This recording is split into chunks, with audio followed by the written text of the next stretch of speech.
SKL നേരത്തെ ഗോപികൃഷ്ണൻ പറഞ്ഞതുപോലെ ഇത് CPIഎമ്മിനെ സംബന്ധിച്ച് സമാനതകളില്ലാത്ത തരത്തിലുള്ള വിമതന്മാർ രംഗത്തിറങ്ങിയ തെരഞ്ഞെടുപ്പാണ്. അത് കണ്ണൂർ കോട്ടയിലൊക്കെയാണ്. അതെ, കണ്ണൂർ കോട്ടയിൽ. അതൊന്നും CPM അത്തരത്തിലുള്ള ഒരു പ്രതീക്ഷയൊന്നും ഈ വിമതന്മാർ ഇങ്ങനെ ഈ തെരഞ്ഞെടുപ്പിൽ ഉണ്ടാകും. CPIഎമ്മിനെ ധിക്കരിച്ചുകൊണ്ട് അതിൻ്റെ ജില്ലാ നേതാക്കളും അവിടുത്തെ പ്രാദേശിക നേതാക്കളും ഒക്കെ ആയിരുന്നവർ ആ നിലയിൽ CPMനെതിരെ മത്സര രംഗത്ത് വരും എന്നവർ കരുതിയിരുന്നില്ല.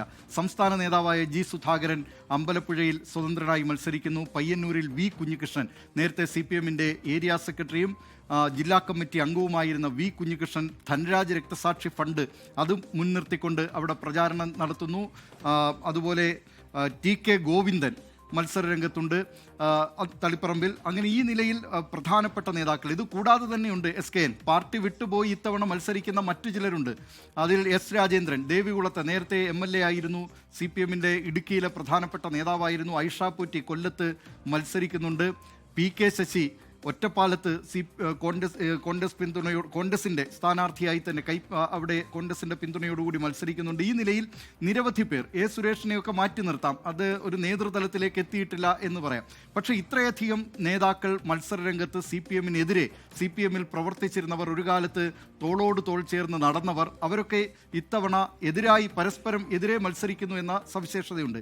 പക്ഷേ ഇവർക്കൊക്കെയും ഇവരുടെയൊക്കെ ജനപിന്തുണ നേരത്തെ CPMനെ പിടിച്ചുലച്ചത്ര ഉണ്ടോ എന്ന കാര്യത്തിൽ സംശയമുണ്ട്. കാരണം പലപ്പോഴും CPM പാർട്ടിക്കുള്ളിൽ നിന്ന് ആഭ്യന്തരമായി എതിർപ്പുകൾ നേരിടുന്നു, അല്ലെങ്കിൽ ആ പാർട്ടിയിൽ തന്നെ ചർച്ചകൾ നടക്കുന്നു, ആശയപരമായുള്ള ഭിന്നതകൾ നടക്കുന്നു. ഇതൊക്കെ പല ഘട്ടങ്ങളിലും കേരളം കണ്ടിട്ടുള്ളതാണ്.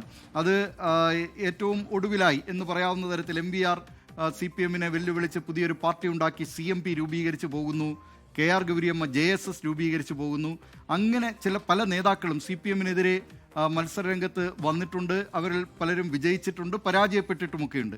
പക്ഷേ G. സുധാകരൻ അവിടെ ആ നിലയ്ക്ക് CPIഎമ്മിനെ സംബന്ധിച്ച് ഒരു വെല്ലുവിളി എന്ന് പറയാൻ കഴിയില്ല എന്നാണ് എനിക്ക് തോന്നുന്നത്. കാരണം മുഖ്യമന്ത്രി അവിടെ എത്തിയിട്ടുണ്ട്. അത് CPMനെ സംബന്ധിച്ച് ഈ വിമതന്മാർ മത്സരിക്കുന്ന മണ്ഡലങ്ങളെല്ലാം പിടിച്ചെടുക്കുക എന്നത്, അവിടെ മണ്ഡലം നിലനിർത്തുക എന്നത് CPIഎമ്മിനെ സംബന്ധിച്ച് ഒരു അഭിമാന പോരാട്ടമാണ്.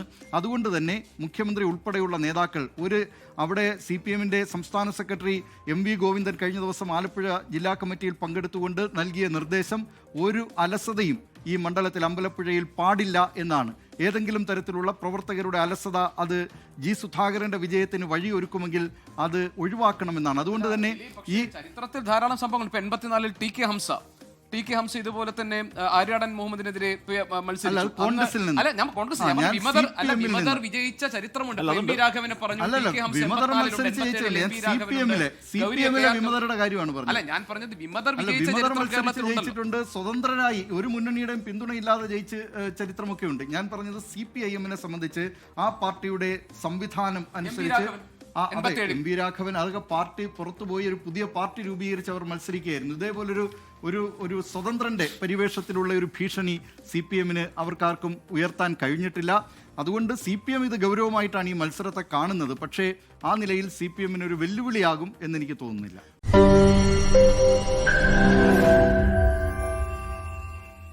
ലോകത്തെവിടെയായാലും ഏത് സമയത്തും 24 വാർത്തകളും ഓഗ്മെന്റഡ് റിയാലിറ്റി പാക്കേജുകളും എക്സ്പ്ലെയിനറുകളും വിശദമായി കാണാൻ ഞങ്ങളുടെ YouTube ചാനൽ നിങ്ങൾക്ക് സബ്സ്ക്രൈബ് ചെയ്യാം.